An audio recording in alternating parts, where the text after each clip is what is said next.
Buenas noches, hermanos, ¿cómo les va? Contento de estar nuevamente con ustedes para tocar otro tema de las Sagradas Escrituras. Espero, como siempre, que ustedes se encuentren bien donde quiera que se encuentren. Que Dios los guarde de todo mal. En esta oportunidad quería tratar otra cita conflictiva, ¿sí? O cita a la cual se le implica también la doctrina trinitaria. Eh, es considerada una de las más fuertes, ¿sí? O las más contundentes para los que tienen esta doctrina. Pero antes de comenzar con el estudio de este tema, ¿no? Esta cita este, está en Mateo 12:32 y habla sobre la blasfemia contra el Espíritu Santo. Pero como decía antes de tocar el tema que vamos a hablar hoy, quería contarles una pequeña anécdota que tiene relación con esto que vamos a tratar. Y tiene que ver fundamentalmente con la lectura sin razonamiento. Siempre en mis videos ustedes escucharán que digo que hemos sido educados para leer sin razonar, sino por nuestra confianza en aquellos que nos han educado, hemos entendido que lo que nos enseñaban era la verdad, entonces aprendimos de esa forma a entender las Sagradas Escrituras. No teniendo un razonamiento personal, aunque pensamos, esto lo digo a título personal, yo pensaba que lo razonaba yo, pero con el paso del tiempo me di cuenta que alguien había razonado lo que yo estaba leyendo y lo leía como otro lo había razonado. Y lo hago a título personal porque soy uno de esos que alguna vez creyó en la doctrina trinitaria, pero con una diferencia en cuanto a esta historia que les voy a comentar.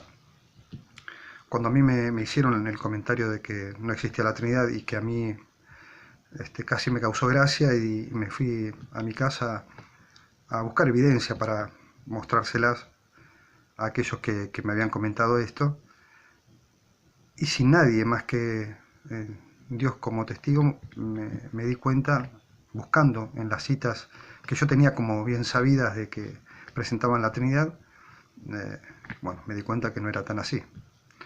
Así que empecé a estudiar. Entonces la línea que dividía lo que me habían enseñado de lo que yo había aprendido, o a quién yo le iba a hacer caso en relación a lo que leía, la puse en relación a lo que Dios decía en su palabra y no lo que me habían enseñado. Es por eso que estuve casi un año estudiando este tema de la Trinidad a título personal, y bueno, llegué a la absoluta convicción de que no existe tal Trinidad. Y estos videos, y bueno, hace muchos años que estoy predicando el Evangelio, siempre me surge la posibilidad de tratar este tema cada vez que predico, porque me parece que es fundamental para la salvación. Así como creemos, así adoramos. Si nosotros creemos falsamente vamos a adorar. Pero así como yo tuve una experiencia personal en este sentido, también les quería comentar lo que me había pasado con un grupo de jóvenes que me encontré hace también muchos años. A esto que me refiero de leer sin razonar. Estos jóvenes con que me encontré, yo estaba en una plaza con mi esposa, y se me acercaron dos muchachos, dos chicos testigos de Jehová, a predicarme. Yo muchas veces había charlado con ellos, también con su Biblia, con la versión Nuevo Mundo. Siempre había medio como conflicto en relación a las interpretaciones. Pero bueno, estos eran dos jóvenes, uno no tenía muchas ganas. Apenas empecé a hablar un poco, perdió interés y se quería ir pero uno de los otros muchachos, charlando conmigo, se llenó de interés. No por lo que yo le dijera, sino porque tenía un deseo sincero de predicar. Él creía y cree, ¿sí? Pienso hasta hoy día, espero que no sea así, que Dios lo haya guiado, que él creía la verdad conforme a cómo se la habían revelado. Entonces me empezó a citar pasajes de las Escrituras y me dijo que, obviamente, que la versión que él tenía, la versión Nuevo Mundo, era una versión legítima, si bien traducida, y me dio un ejemplo. Y el ejemplo que me dio está en Isaías 61, 1 al 2, que habla sobre cómo todos los demás tienen mal traducida la Biblia y ellos la tienen bien traducida. Y me citó este versículo que les voy a leer ahora. Dice Isaías 61, 1 y 2, el Espíritu de Jehová, el Señor, está sobre mí, porque me ha ungido Jehová y me ha enviado a predicar buenas nuevas a los abatidos, a vendar a los quebrantados de corazón, a publicar libertad a los cautivos y a los presos, apertura de las cárceles, a proclamar el año de buena voluntad de Jehová y el día de venganza del Dios nuestro, a consolar a todos los enlutados.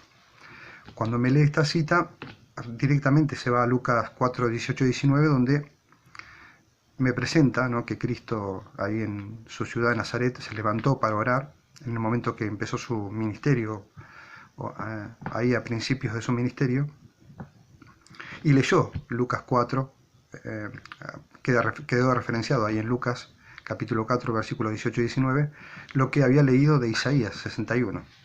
Entonces me señaló, ¿sí?, diciéndome, ¿se da cuenta? En Isaías dice Jehová y en Lucas dice Señor. La cita que aparece en Lucas, en vez de decir Jehová, como dice en Isaías, dice Señor. Con la firmeza, con el deseo de presentarme lo que él conocía como la verdad, muy efusivo, y a mí se me ocurrió una sola pregunta para hacerle en ese momento. Le pregunté por qué lo quisieron matar a Cristo entonces. Si yo les dije que Cristo lo querían matar porque Cristo se hacía Jehová. Ellos tienen la convicción de que Jehová que Cristo es un Dios, no es Dios, sino es un Dios menor. Tampoco creen en la Trinidad, pero creen en una fuerza activa. No creen que sea Cristo, sino que es una fuerza, la fuerza de Dios que, tienen sus convicciones, sus creencias, las cuales yo respeto porque yo puedo solamente predicar el Evangelio, no puedo forzar a nadie a que crea lo que yo creo. Simplemente podemos charlar con relación a lo que dice la palabra de Dios.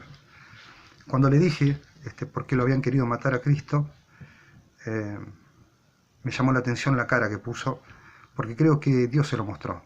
Le mostró la idea de que más allá de que en la traducción de Lucas, en vez de haber citando a Jeremías, no haya puesto Jehová, sino haya puesto Señor, hayan traducido como Señor, él se dio cuenta que por qué lo quisieron matar a Cristo.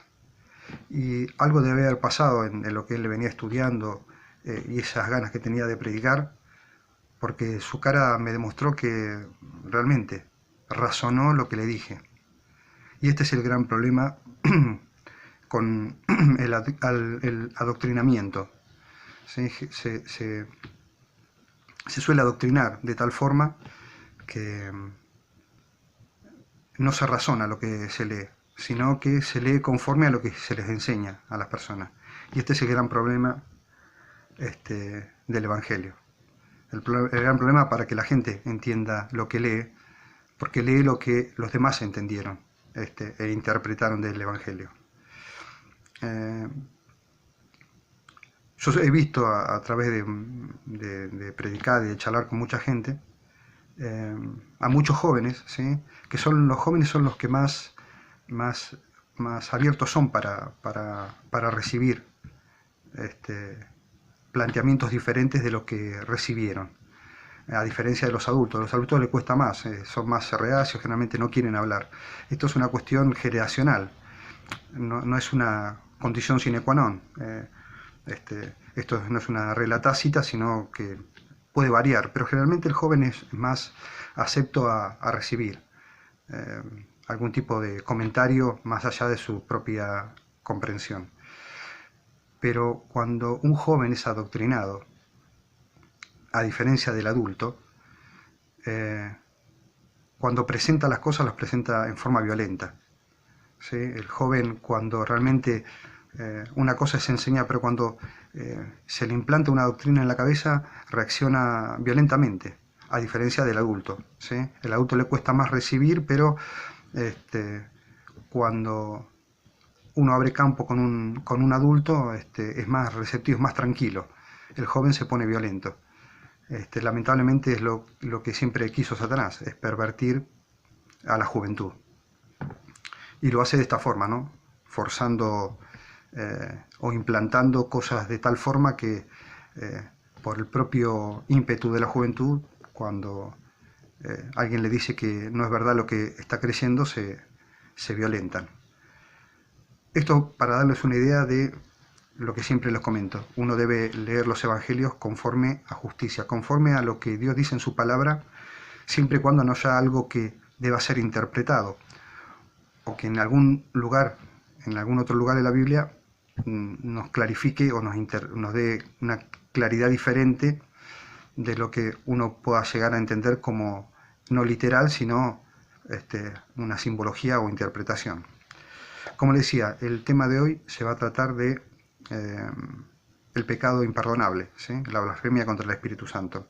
Esto lo podemos encontrar, y el capítulo que vamos a leer va a ser el de Mateo 12:32, pero también esto también lo podemos encontrar en Marcos 3:29 y en Lucas 12:10. Vamos a usar alguna de estas otros evangelios, más el de Lucas, porque hacen unas diferencias, y estas diferencias también las tenemos que presentar cuando tratamos un tema donde aparecen varios evangelios. Así que bueno, vamos a comenzar el estudio. Mateo 12:22-23 dice de la siguiente forma: entonces fue traído a él un endemoniado ciego y mudo, y le sanó, de tal manera que el ciego y mudo veía y hablaba. Esto ocurrió cuando le trajeron esta persona enferma a Cristo. Y toda la gente estaba atónita y decía: ¿será este el hijo de David? Siempre cuando le traían a Cristo a alguien necesitado, algún doliente, Cristo hacía lo que había venido a hacer a esta tierra, ¿sí? A traer tranquilidad, paz, salud a sus hijos. Lo que leíamos en Isaías, ¿no? De la historia que les comenté sobre este muchacho. No les comenté el final, sí, soy así, soy medio disperso. El amigo se lo llevó. Y él quería seguir charlando conmigo, pero se lo llevó a la rastra. Entonces le alcancé a gritar que al otro día iba a estar a esa misma hora, que lo esperaba para seguir charlando. Bueno, nunca apareció. Fui varias veces, pero no tuve oportunidad de encontrarlo. Pero bueno, los caminos de Dios son insondables, y por ahí abrí en él algo para que él pudiera estudiar conforme a lo que está escrito y no conforme a las doctrinas que le habían enseñado. Sigamos leyendo. Mateo 12:24 continúa de la siguiente forma: mas los fariseos al oírlo decían, al oírlo a Cristo y al ver lo que hacía, decían: este no echa fuera a los demonios, sino por Belcebú, príncipe de los demonios. Claramente los fariseos acusaban, ¿sí?, a Cristo de sanar por el poder de Satanás. Pero vamos a ver Cristo a quién identifica como el que obraba estas sanaciones, y también a qué se refiere con el pecado imperdonable. Mateo 12:25-26, continuamos leyendo, dice así: sabiendo a Jesús los pensamientos de ellos, les dijo: todo reino dividido contra sí mismo es asolado, y toda ciudad o casa dividida contra sí misma no permanecerá. Cristo les presenta esta idea de nada que esté en contra de su propio reinado puede continuar. Nada que vaya en contra de lo que uno quiere formar en su reino. Uno no va a construir una casa derribando ladrillos. Esta es la idea que les quiere presentar Cristo, y no es la primera referencia que les hace. Continúa diciendo: y si Satanás echa fuera a Satanás, contra sí mismo está dividido. ¿Cómo pues permanecerá su reino? ¿Cómo podría permanecer el reino de Satanás si él hiciera milagros por el poder de Satanás, Satanás estaba luchando contra sí mismo. Satanás, claramente, según las palabras de Cristo, no obra contra sí mismo. Satanás nos sana para ir en contra de su propia naturaleza. Mateo 12:27 continúa diciendo de esta forma: y si yo echo fuera los demonios por Belcebú, ¿por quién los echan vuestros hijos?, pregunta Cristo. Por tanto, ellos serán vuestros jueces. Para los fariseos, hacer el bien, y en especial por Jesús, era considerado una obra de Satanás. O tenían una visión sobre Dios, que Dios no sanaba. Dios permitía que las personas que sufrían por una causa, sufrían porque eran pecadores, porque no eran personas fieles a Dios. Entonces Dios los castigaba de esa forma, con esas dolencias. No le implicaban a Satanás el sufrimiento de las personas, se lo implicaban a Dios, ¿sí?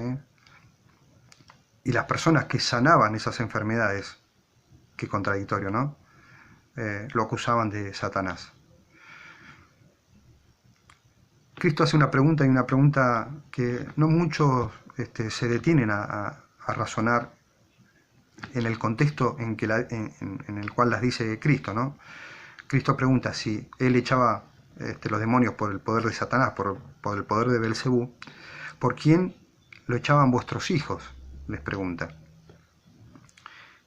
Y la referencia que les hace es que ellos, los hijos de ellos, iban a ser sus jueces. ¿Quiénes son los hijos de los fariseos? Los fariseos eran israelitas, y por lo tanto, ¿sí?, Israel es el pueblo que Dios eligió, que Dios apartó para hacer luz a las naciones. Ahora, el pueblo que él apartó, ¿sí?, que Cristo apartó para hacer luz a las naciones, lo acusaba, o acusaba a una persona haciendo el bien de hacerlo por el poder de Satanás. Hoy Israel ya no sigue siendo el pueblo apartado de Dios. Al rechazar a Cristo, dejó de ser el pueblo especial y apartado. No significa que Israel o los israelitas no puedan salvarse. Significa que para salvarse deben aceptar aquel que sus antepasados rechazaron. Pero existe un pueblo, ¿sí?, un Israel espiritual. Y este Israel espiritual, Cristo dice que sus hijos, los redimidos, van a ser jueces con él en el cielo, van a juzgar a las naciones. Estos hijos de Israel, estos hijos espirituales, iban a ser jueces de ellos mismos en el día postrero. Pero los israelitas, ¿sí?, como dijimos, tenían una concepción sobre Dios y sobre los pueblos a los cuales Dios también amaba,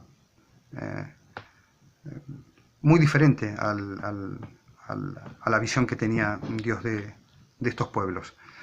Los fariseos, como israelitas, los saduceos, se consideraban pueblo apartado, elegido, un pueblo especial, y consideraban a todos los demás, en vez de ser luz para ellos, por todo lo que Dios había obrado hacia ese pueblo, no, los trataban como perros, como cerdos, así los describían. Y como dijimos, ¿no?, cualquier persona que tuviera algún problema de salud era considerado una lacra social, por cuanto pensaban y manifestaban ellos que Dios lo había castigado con esa enfermedad. Cristo se refería a esta comprensión que tenía Israel sobre aquellos que hacían el bien. Lo tenía de tal forma que no solamente lo expresó acá en Mateo, en relación a esto que estamos leyendo sobre la blasfemia contra el Espíritu Santo, sino también vemos en Marcos 7, 9 al 13, vemos lo que les decía Cristo a los fariseos en relación a cómo ellos trataban a los demás, trataban al prójimo, siendo el pueblo que debía ser luz para los demás. Marcos 7, 9 al 13 dice así: les decía también Cristo, bien invalidáis el mandamiento de Dios para guardar vuestras tradiciones. Porque Moisés dijo, honra a tu padre y a tu madre, y el que maldiga al padre o a la madre, muere irremisiblemente. Pero vosotros decís, basta que diga a un hombre, al padre o a la madre, es corbán, ¿sí? Quiere decir esto, es ofrenda para Dios, todo aquello con que pudiera ayudarte, y no le dejáis hacer más por su padre o su madre, invalidáis la palabra de Dios con vuestras tradiciones que habéis transmitido. Y muchas cosas hacéis semejantes a esta. Los fariseos habían creado mandamientos humanos. Tenían la ley de Dios, ¿sí? Tenían los libros de los profetas y de los patriarcas, pero ellos tenían sus propias leyes. Estas propias leyes determinaban, por ejemplo, que si uno le decía al padre y a la madre que era corbán lo que tenía para ayudarlo,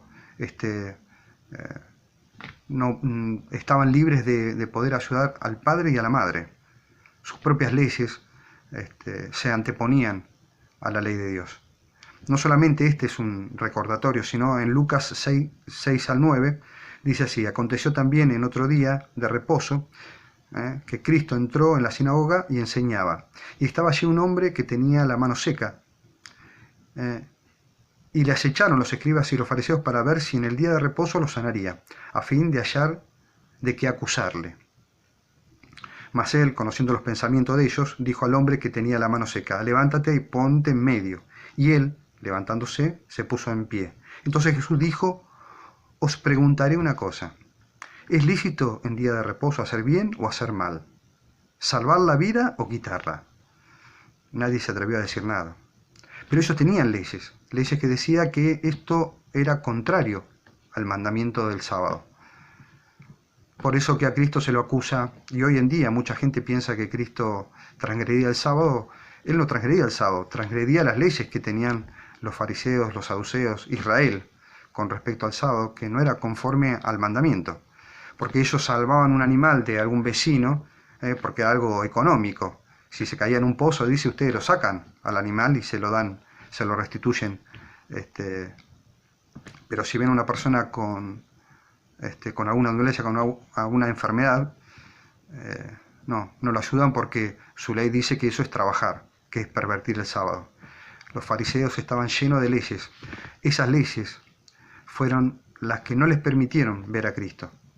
Cuando el pueblo de Dios pone leyes humanas, deja de percibir, deja de recibir el Espíritu de Dios. No puede verlo, porque lo único que tiene adelante de sí son sus propios designios, sus propios mandamientos. Dios lo dice en su palabra: fuego extraño, ¿sí? Un fuego que prenden ellos mismos. Los hijos de Aarón prendieron fuego extraño en el templo, y Dios automáticamente les quitó la vida, porque hicieron conforme a lo que ellos entendían que era lo que querían hacer, pero sabían que esto que estaban haciendo no era lo correcto. Entonces, cuando los hombres ponen mandamientos, leyes, creencias, doctrinas, lo que hacen es, se imposibilitan ellos mismos de poder ver a Cristo.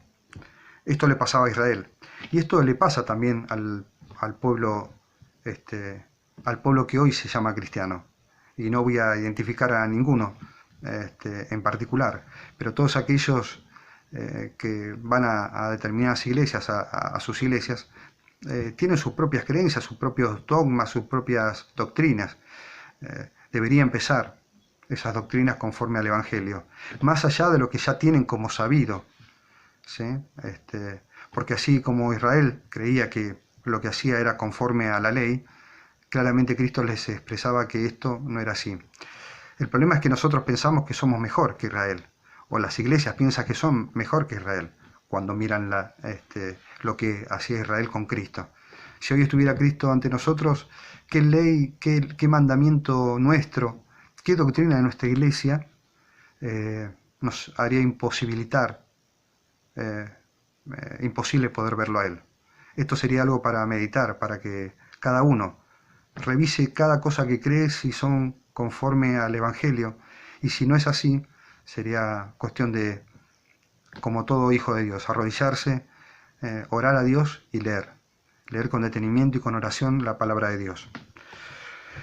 Mateo 12:28 continúa diciendo, en este camino que vamos a la famosa frase de Jesús que manifestó sobre el pecado imperdonable, pero este es el contexto a lo que estamos leyendo. Mateo 12:28 dice así: pero si yo por el Espíritu de Dios echo fuera a los demonios, ciertamente ha llegado a vosotros el reino de Dios. Así le dijo a los fariseos. Como dijimos, esta no era la primera sanación que hacía Cristo. Cristo venía sanando. El sábado, el día que sanó el sábado fue anterior a esto. Siempre estaban buscando ver en qué lo podían hacer caer en contra de la ley, no de la ley, de sus propias leyes. El problema es que Cristo no rompió la ley de Dios, pero rompía todas las leyes de Israel, las leyes humanas que tenía Israel. Entonces, cuando lo querían acusar, Cristo les demostraba que la ley, él no había roto la ley, sino que había roto sus tradiciones. Y ahí se genera más conflicto todavía, porque quien se afirma sobre sus propias creencias, sobre sus propias doctrinas, y no entiende que Cristo lo que quiere hacer es limpiarnos de todo mal, quitarnos este fuego extraño, estos razonamientos humanos. Si nosotros no permitimos eso, nos afirmamos en la mentira, en las doctrinas falsas, y negamos a Cristo. Como les decía, las mentes que están llenas de doctrinas humanas, aunque piensen que son doctrinas que son conforme al Evangelio, deben pesar esas doctrinas conforme a todo el Evangelio, no a una porción. Uno no puede tomar una cita aislada, descontextualizada de todo el Evangelio y formar una doctrina. Por eso es que cuando pasa esto, los hombres comienzan a no ver a Cristo, sino a ver lo que los demás entienden de Cristo. Cristo pasa a ser el amigo de un amigo, no nuestro amigo, sino el amigo de un amigo. Si alguien es amigo de Cristo o dice ser amigo de Cristo, entonces yo soy amigo de esta persona que es amigo de Cristo. Y uno lo que tiene que ser es amigo directo de Cristo, hablar con él directamente. Juan 10, 24 y 25 dice así: y le rodearon los judíos y le dijeron: ¿hasta cuándo nos turbáis el alma? Nos turbarás, perdón, el alma. Si tú eres el Cristo, dínoslo abiertamente. Jesús le respondió: os lo he dicho, y no creéis. Las obras que yo hago en nombre de mi Padre, ellas dan testimonio de mí. Cristo, y esto es algo también para entender en relación al pecado imperdonable. Cuando Cristo vino a esta tierra para vencer, vino a vencer porque Satanás había manifestado que el hombre no podía ser fiel a Dios. Entonces, Dios, el Hijo de Dios, vino a esta tierra como un ser humano para desmentir a Satanás. Pero si Cristo, al venir a esta tierra, aunque era divino, tenía un espíritu divino, ¿sí?, que se encarnó, que se revistió de humanidad. Si Cristo hubiera hecho algún milagro con su propia divinidad, no hubiera representado al hombre, porque el hombre no tiene divinidad en sí mismo para obrar milagros.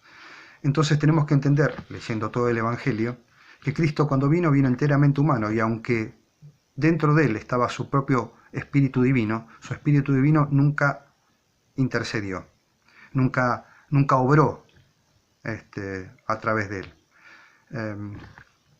Y eso lo vamos a tocar, porque ya sé que muchos tendrán citas que dicen: no, esto no puede ser, y me van a citar algunas citas. Lo vamos a charlar ahora no más. Como les decía, Cristo fue obediente hasta la muerte y muerte de cruz. Fue obediente a su Padre, fue dependiente de su Padre. Cristo se levantaba todas las mañanas y oraba a su Padre, mantenía relación, y el Padre le revelaba todas las cosas. Y aún, ¿sí?, los milagros que hacía Cristo, lo hacía el Padre a través de Cristo. Jesús jamás negó ser quien era. siempre manifestó que era el Hijo de Dios. El problema es que los demás no escuchaban eso, nunca escucharon lo que Cristo decía, solamente querían matarlo y querían buscar una excusa en sus palabras, no la justicia que él presentaba. Juan 14:10 dice así: ¿No creéis que yo soy en el Padre y el Padre en mí? Las palabras que yo hablo, no las hablo por mi propia cuenta, sino el Padre que mora en mí, Él hace las obras. Cristo manifestó que lo que Él hablaba no era lo que Él pensaba, sino lo que el Padre, ¿sí?, pensaba. Lo que el Padre le decía, esto decía Cristo. Las obras que Él hacía no las hacía Cristo, sino dice, Él hace las obras. Las obras las hacía su Padre, ¿sí? Él vino como humano para vencer, y como humano venció. Por eso es mi representante. Y esto es algo que se debe entender para entender de qué Cristo estaba hablando cuando refutaba los mandamientos humanos de los fariseos. En Juan 10:38 dice así: mas si las hago, aunque no me creáis a mí, está hablando de las obras, creed a las obras, para que conozcáis y creáis que el Padre está en mí y yo en el Padre. Cristo fue tan dependiente de su Padre que todo lo que hacía, antes de hacerlo, oraba. Y el Padre hacía las obras que él quería y que él entendía, ¿sí?, que eran en justicia. Cristo tenía esa relación estrecha con su Padre. Pedía las cosas que eran conforme a justicia. Y el Padre obró no solamente en Cristo, sino en todos los hijos que son fieles a Dios y tienen una relación, obra estos milagros. El problema es que no son visibles, ¿sí?, hoy en el mundo, por cuanto nos falta fe. A muchos nos falta fe, y otros están alejados de las noticias. Son más conocidas los supuestos milagros de distintas religiones, que a mi entender son incomprobables, que la realidad de los milagros que ocurren diariamente por la obra de Dios. Juan 14:11 dice de la siguiente manera: creedme que yo soy en el Padre y el Padre en mí. De otra manera, creedme por las mismas obras. La forma de creer que Cristo era con el Padre, no que Cristo era individual y que Él hacía las obras, sino que Él las hacía en la relación que tenía con su Padre, que el Padre estaba en Él haciendo las obras. La divinidad para hacer las obras de Cristo, los milagros de Cristo, procedía del Padre. Cristo actuó siempre como un ser humano mientras estuvo en esta tierra. Su divinidad lo que hacía era unificarnos a todos. Y he presentado en algunos videos el pecado que se le imputa a Cristo. Es es un documento, un estudio que presenté hace un tiempo. Pero bueno, siempre digo que hago estos videos porque lamentablemente muchos no les cuesta leer. Pero bueno, este es un estudio muy largo. Pero cuando hablo de que a Cristo se le imputa pecado, es esto: se le imputa la idea de que con su divinidad obró milagros. Y si esto hubiera sido cierto, nosotros no estaríamos salvos. Porque la mentira de Satanás era que el hombre no podía, ¿sí?, ser fiel a Dios. Y Cristo como hombre fue fiel a Dios, no como Dios, sino como hombre. Entonces cualquiera que le impute un milagro a Cristo en forma independiente, lo que está haciendo le está imputando un pecado. Juan 14:12 dice de esta forma: de cierto os digo, el que cree en mí, las obras que yo hago, él las hará también. Es lo que decía hace un momento. No es que era algo solamente de Cristo. Si Cristo las hacía, nosotros también las podemos hacer. Depende de nuestra fe, de nuestra relación, de nuestra entrega a nuestro Padre, como la tuvo Cristo. Y aún mayores hará, dice, que las obras que hizo Cristo, porque yo voy al Padre. Ahora, cuando Cristo fuera el Padre, Cristo vendría, ¿sí? Así como Cristo fue dependiente a su Padre, ¿sí?, a la divinidad de su Padre, nosotros, ¿sí?, como humanos, somos dependientes. Cuando Cristo se fue al Padre, ahora Cristo viene en forma espiritual a morar con nosotros. A esto se refiere Cristo, que mayores cosas haremos que Él, si nos entregamos a Él, porque Él va al Padre. Desde el momento que Él fuera al Padre, enviaría su propio Espíritu, ¿sí?, Su cuerpo, su humanidad está en el santuario celestial, pero su divinidad, su espíritu está con nosotros obrando cada día. Juan 15:24 dice así: si yo no hubiera hecho entre ellos obra que ningún otro ha hecho, no tendrían pecado. Pero ahora han visto y han aborrecido a mí y a mi Padre, dice. Siempre esta idea también, la idea de la deidad. Tanto el Padre como el Hijo. Cristo siempre hablando de su Padre y de Él. ¿Sí? De Él siendo el Hijo, de que su Padre hacía las obras, de que su Padre, Él decía lo que su Padre le decía. Él escuchaba a su Padre y repetía lo que su Padre decía. Esta relación constante marca claramente la inexistencia de una Trinidad. Pero bueno, vamos a ir a los versículos donde la mayoría se afirma en su doctrina trinitaria por lo que está escrito acá.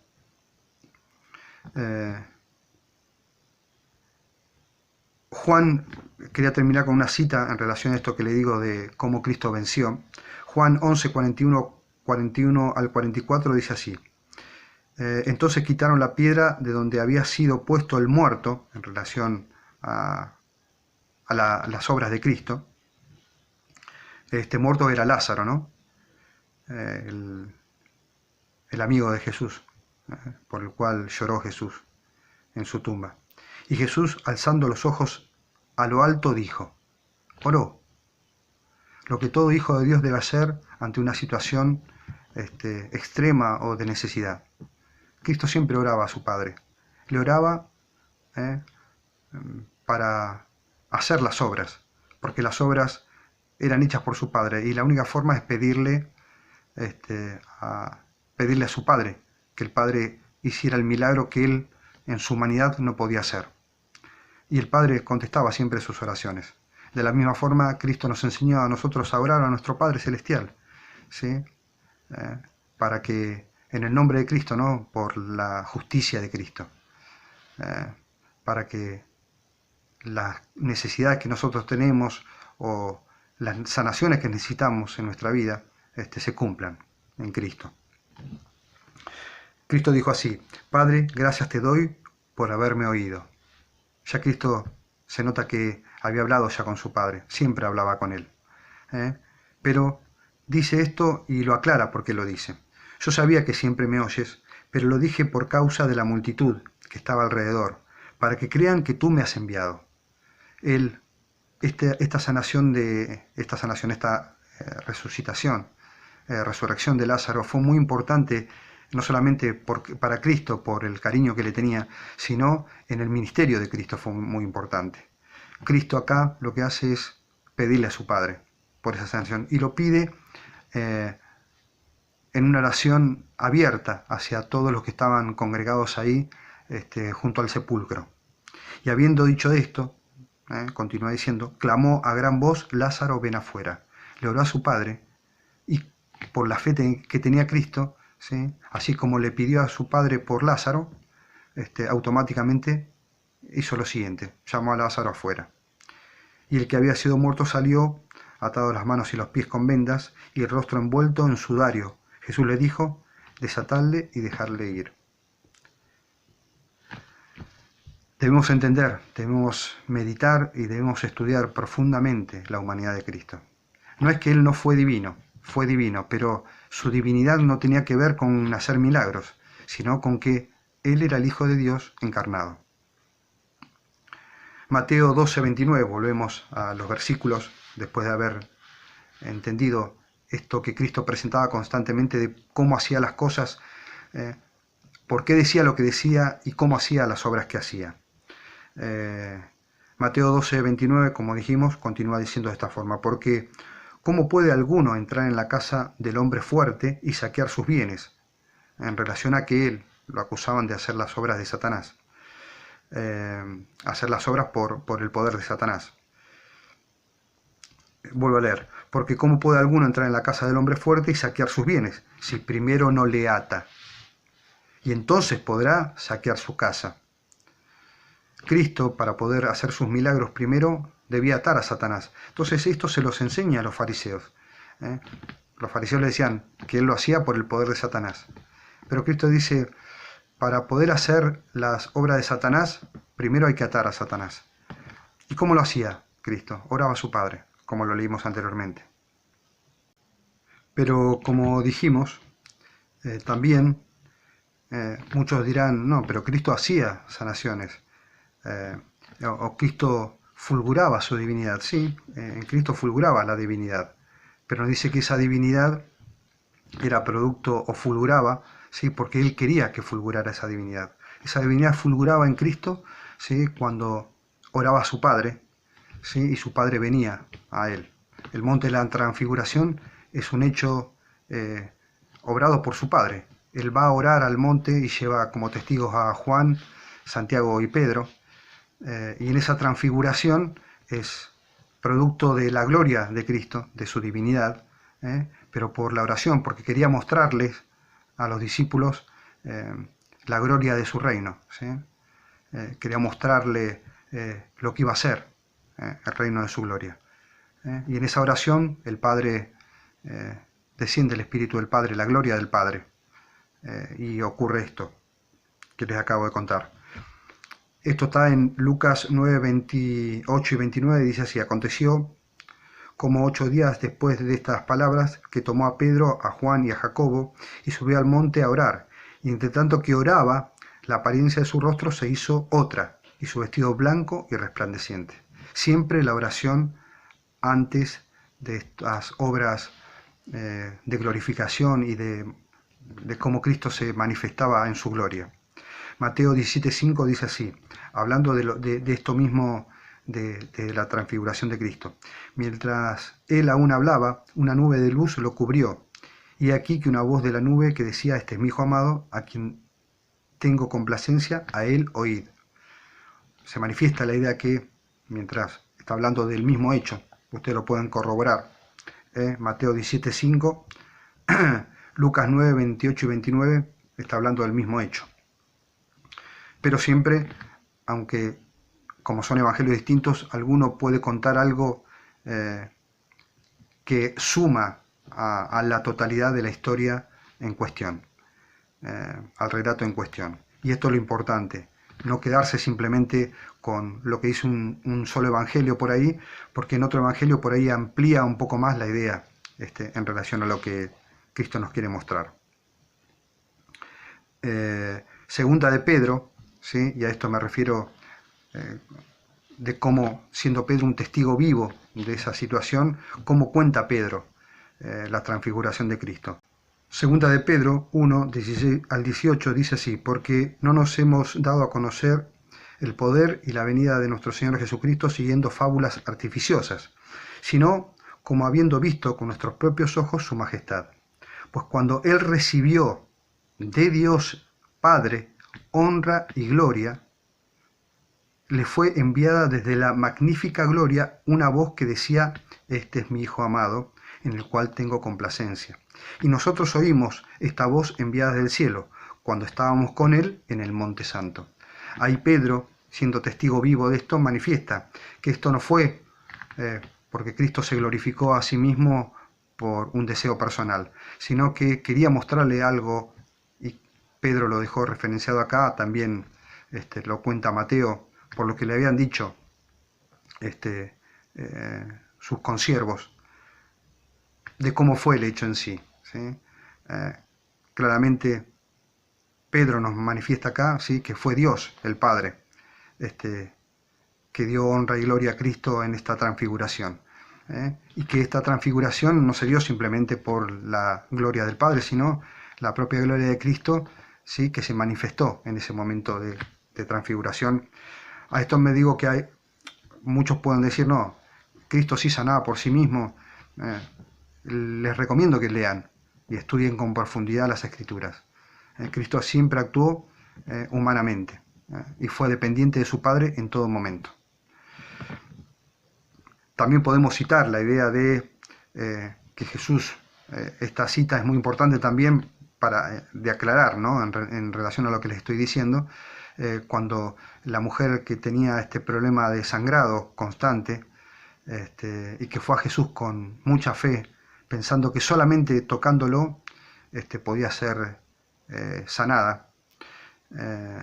Esto está en Marcos 5:30, dice así: luego Jesús, conociendo en sí mismo el poder que había salido de él, volviéndose a la multitud, dijo: ¿quién me ha tocado el vestido? Cristo tenía conciencia de quién era él, ¿sí? Que era el Hijo de Dios, que estaba revestido de divinidad, pero era un ser humano igual que nosotros.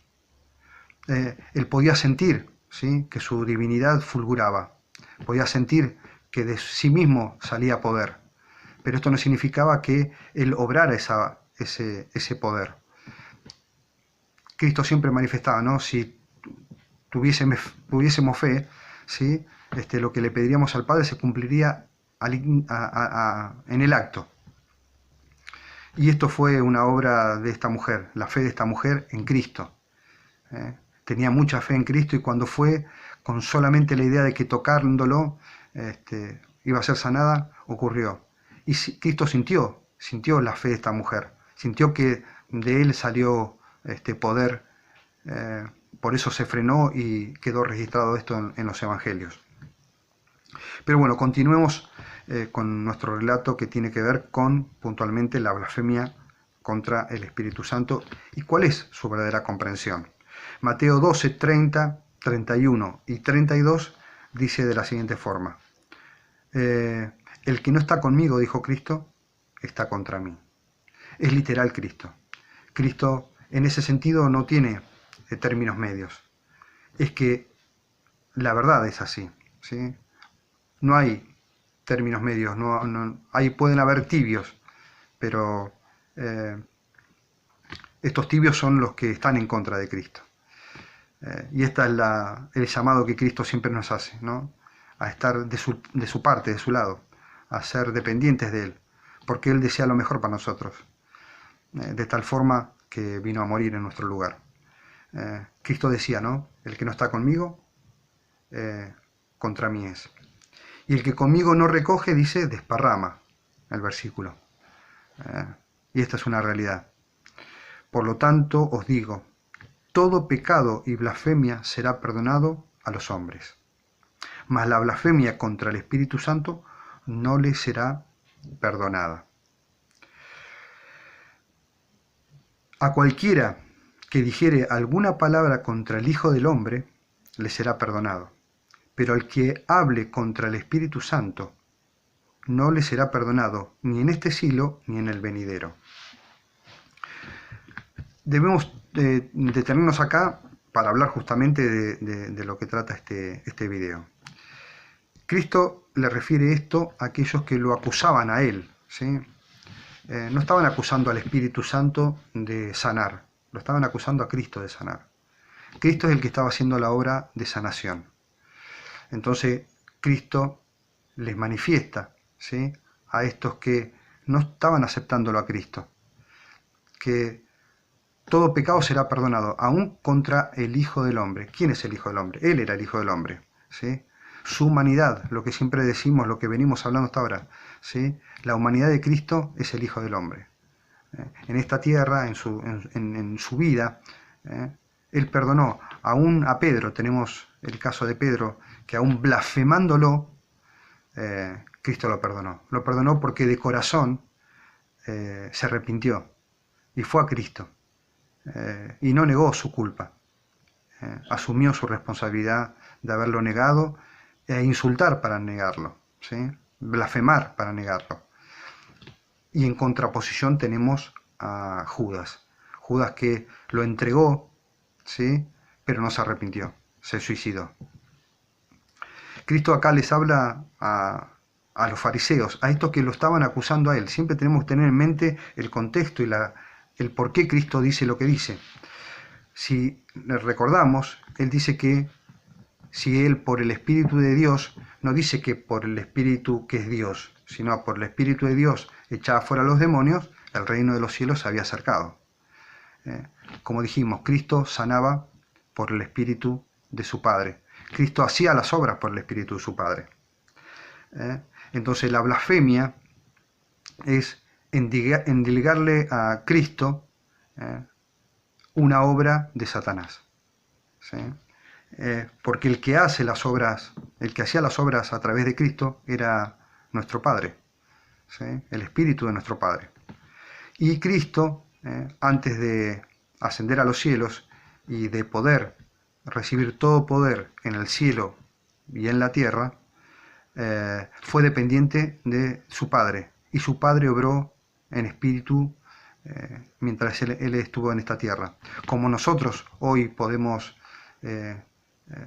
conocer y entender todas las cosas a través del Espíritu de su Hijo, el que recibió todo poder en el cielo y en la tierra. Por eso, cuando leemos a cualquiera, dice Cristo, que dijera alguna palabra contra el Hijo del Hombre, y utiliza la famosa referencia de sí mismo en tercera persona, ¿sí? Siempre él se referenciaba a sí mismo en tercera persona cuando hablaba de su humanidad, ¿sí? El Hijo del Hombre debe ser entregado, muerto y resucitar. Estas referencias Cristo siempre las hacía cuando hablaba de lo que él había venido a hacer en su humanidad. Pero el que hable contra el Espíritu, ¿sí? Una cosa es contra la humanidad y otra cosa es contra el Espíritu. Pero al que hablare contra el Espíritu Santo no le será perdonado ni en este siglo ni en el venidero. Lucas 12:10 habla de lo mismo, cita lo mismo en relación a la blasfemia contra el Espíritu Santo. Mas el que me negare delante de los hombres, dice, será negado delante de los ángeles de Dios. A todo aquel que dijere alguna palabra contra el Hijo del Hombre, le será perdonado. Pero al que blasfemare contra el Espíritu Santo no le será perdonado. Volvemos a tomar la misma referencia. Cristo es acusado en su humanidad, de hacer las obras de sanidad, ¿sí? Obras de bien, obras divinas.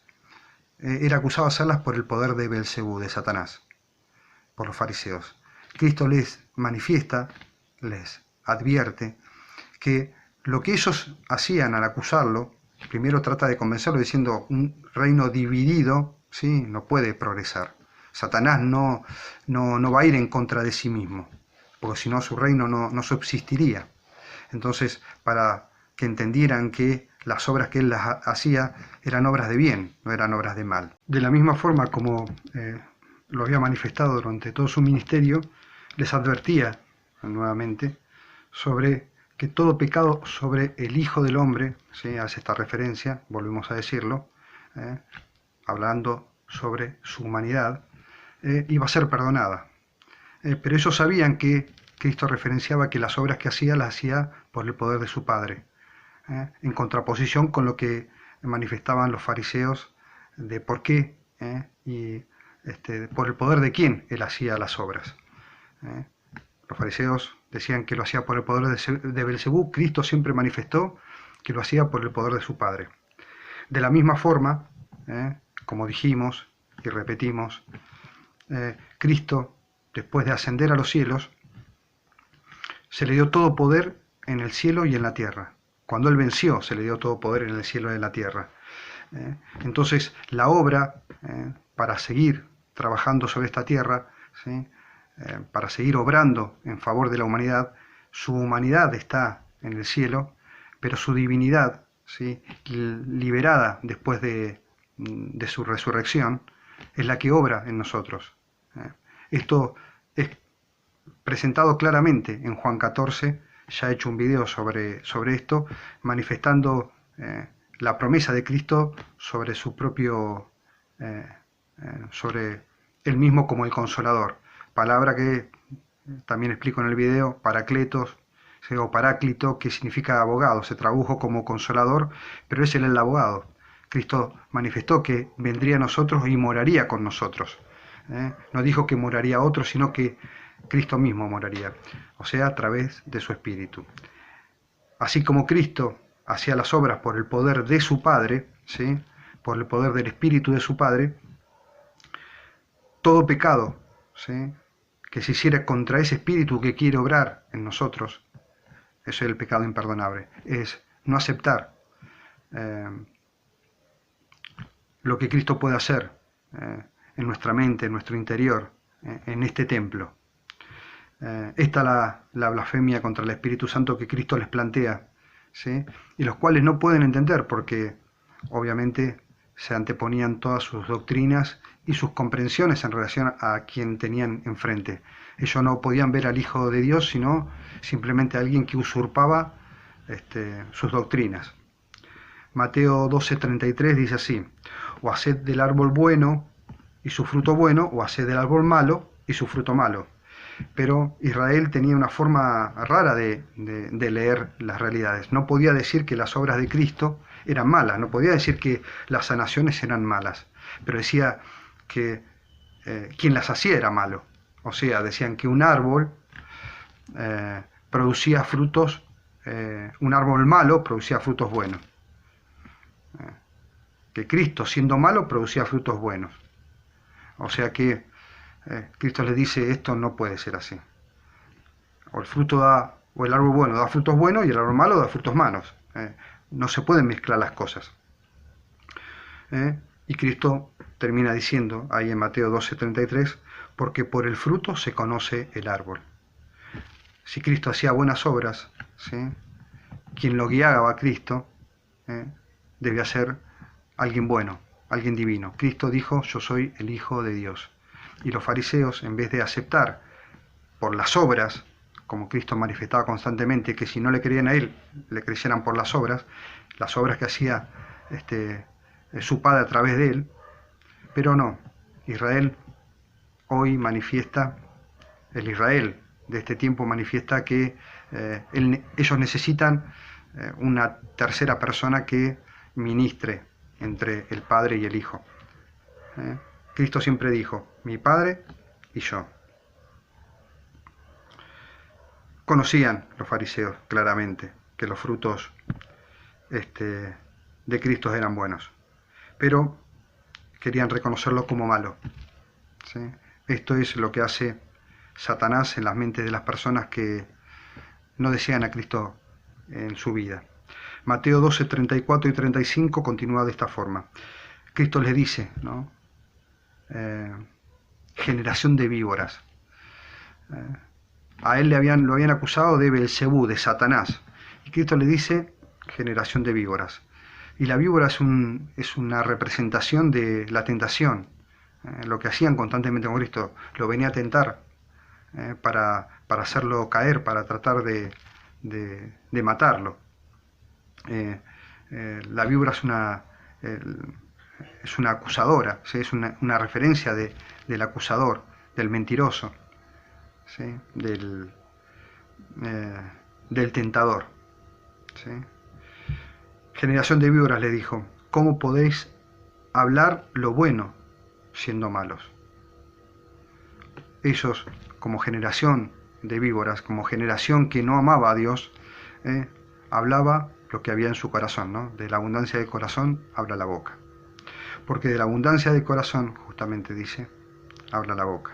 El hombre bueno, del buen tesoro del corazón, saca buenas cosas. Y el hombre malo, del mal tesoro, saca cosas malas. Mateo 12:36 y 37 termina definiendo así. Mas yo os digo que de toda palabra ociosa que hablara los hombres, de ella darán cuenta en el día del juicio. Porque por sus palabras serán justificados y por sus palabras serán condenados. Nuestras palabras, si no son para la gloria de Dios, si no son para la alabanza de Dios, si no son para hacer lo que Cristo nos manda hacer, a llamar a todos sus hijos que no lo conocen, todo lo demás de eso es ocio. Todo lo demás de eso es lo que quiere llenar nuestra vida y de eso vamos a tener que dar cuenta algún día. No solamente habla de la acusación, sino de todo aquello que no es para la gloria y honra de nuestro Padre y de su Hijo celestial. Cristo jamás les habló a los fariseos ni a los saduceos, a nadie durante todo su ministerio acá en la tierra, jamás les habló de otro ser llamado un Dios Espíritu Santo. Las palabras de Cristo, cuando las leemos, ¿sí?, entendemos que cuando las dijo se las decía en un sentido no de presentación de una divinidad, sino en la referencia clara y explícita de quién hacía las obras a través suyo.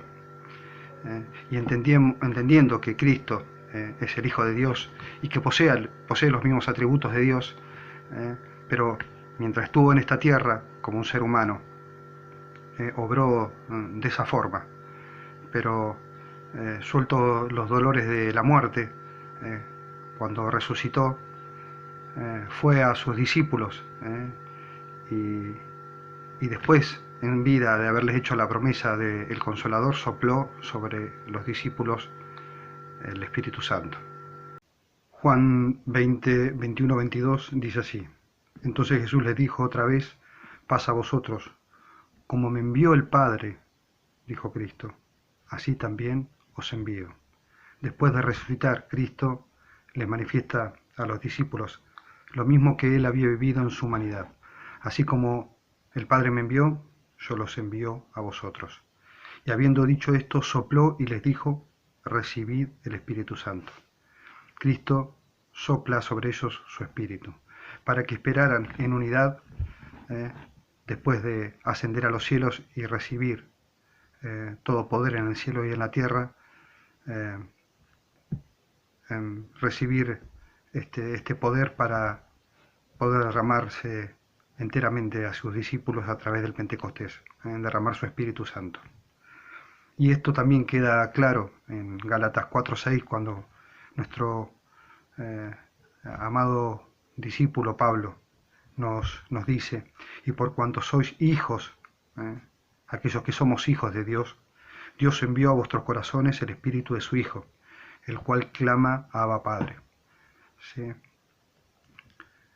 La blasfemia contra el Espíritu Santo, en el tiempo de nuestro amado Salvador, al pueblo de Israel, el pueblo que Dios había levantado para hacer luz a las naciones, Cristo les advierte que los pecados contra la humanidad, ¿sí?, aquella que vino a rescatarlos, iban a ser perdonados. Pero solamente el Espíritu es el que puede modificar nuestra concepción sobre las cosas. Solamente Dios, a través de su divinidad, puede obrar en nosotros el comprender la enormidad del sacrificio de nuestro amado Salvador. Así como Cristo fue dependiente al Espíritu de su Padre, deben recibirlo en su forma, ¿sí?, como Él prometió y dijo que iba a volver a estar con nosotros, ¿sí?, a través de su propio Espíritu que el Padre enviaría, ¿sí? Así lo expresa el apóstol Pablo. Asimismo, ¿sí?, Cristo nos enseñó a través de su palabra, ¿sí?, de dónde procede el Espíritu Santo. Para finalizar, como ya se ha hecho de mí una costumbre, siempre manifiesto lo mismo. Yo soy adventista y me he alejado de la Iglesia por cuanto la Iglesia cree y manifiesta en este tipo de citas bíblicas la existencia de una tercera persona, que claramente podemos ver que Jesús jamás presentó,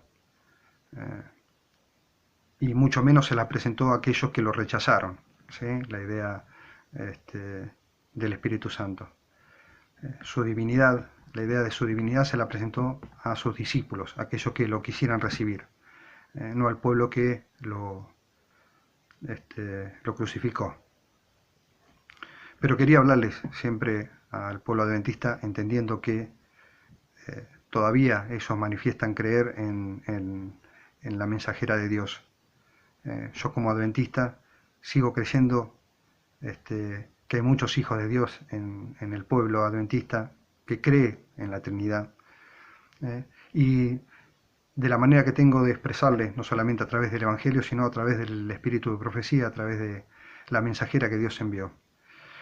Muchos preguntarán por qué siempre hago referencia a esta mujer, a Elena G. de White.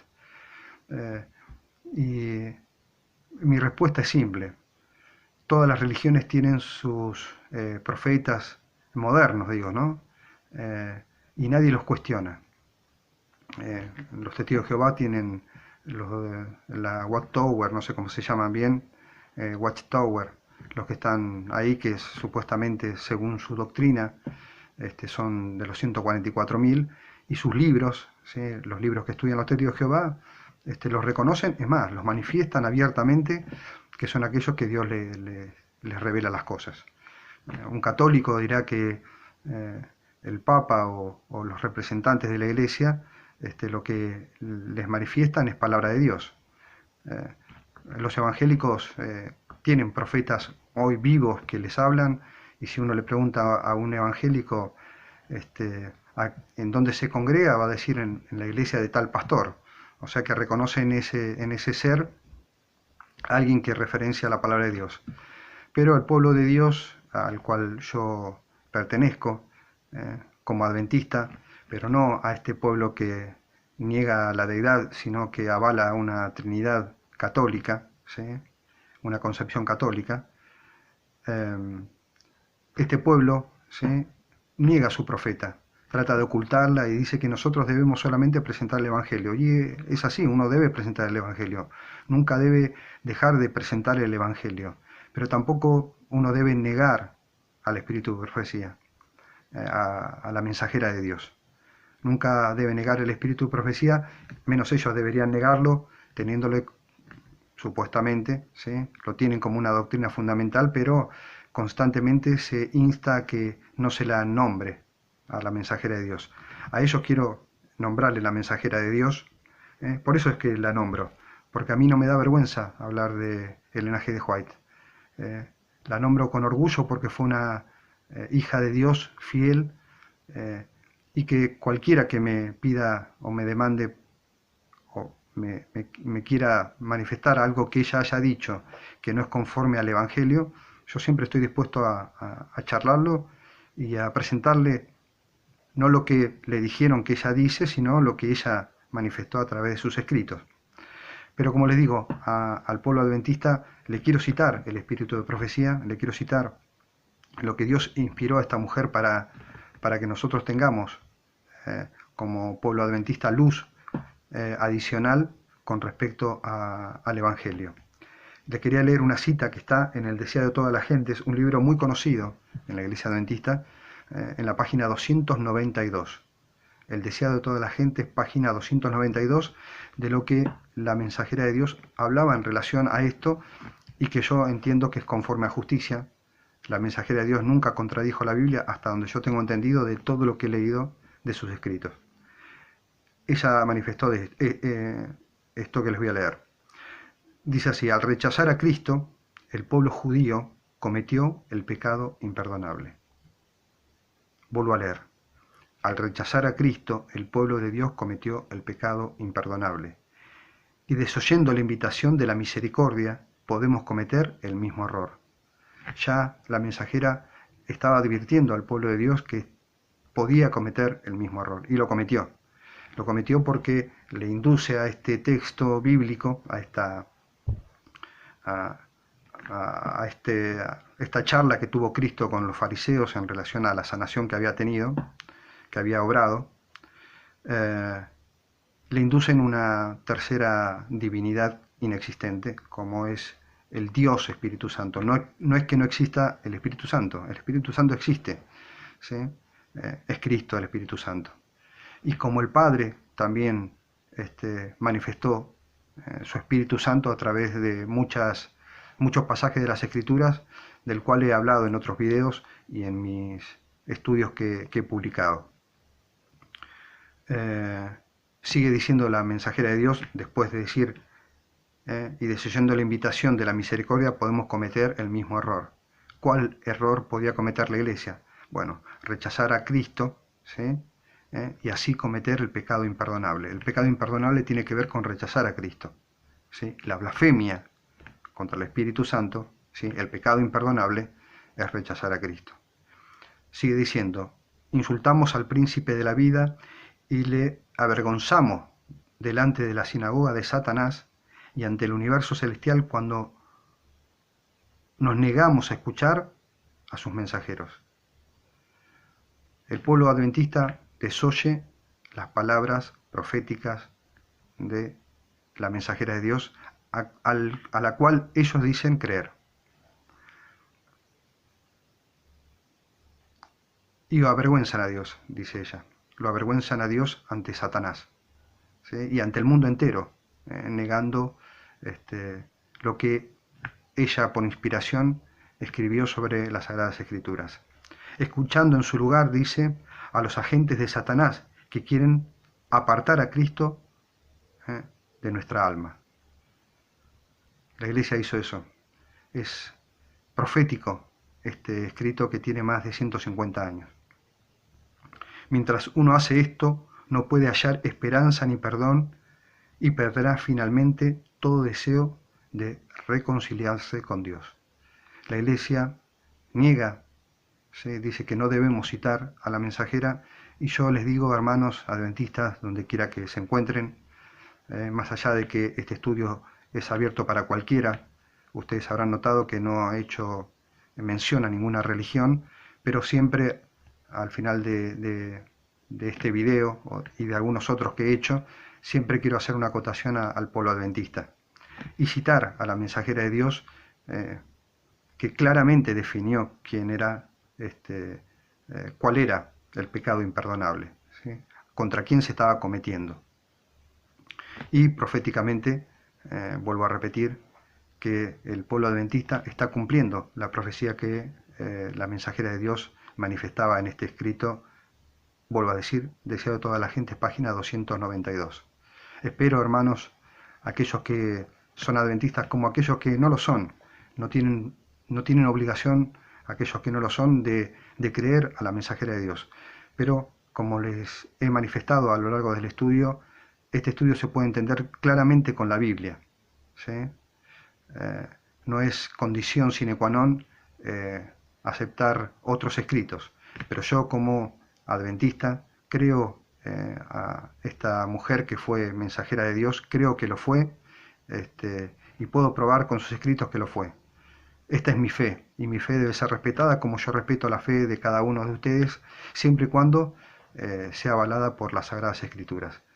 Entonces, como digo siempre, espero, hermanos, que este video les sirva para investigar las Escrituras, para leer con mayor profundidad, para razonarlas y no depender simplemente de las doctrinas de la Iglesia, de aquellas cosas que la Iglesia manifiesta como certezas absolutas, sin basamento bíblico. Espero que Dios guíe su mente, su corazón, su deseo de encontrar la verdad conforme a justicia, conforme a las Sagradas Escrituras, y aquellos que pertenecen a la fe adventista también puedan apoyarse en los escritos de la mensajera de Dios, que encontrarán ahí joyas preciosas, luz adicional, para que ustedes puedan clarificar algunas cosas que les son oscuras aún leyendo las Escrituras. Les deseo lo mejor, hermanos. Espero que Dios los siga educando, como digo siempre, guiando y protegiendo en todo momento hasta el pronto regreso de nuestro Señor Jesucristo. Nos veremos pronto y que Dios los bendiga.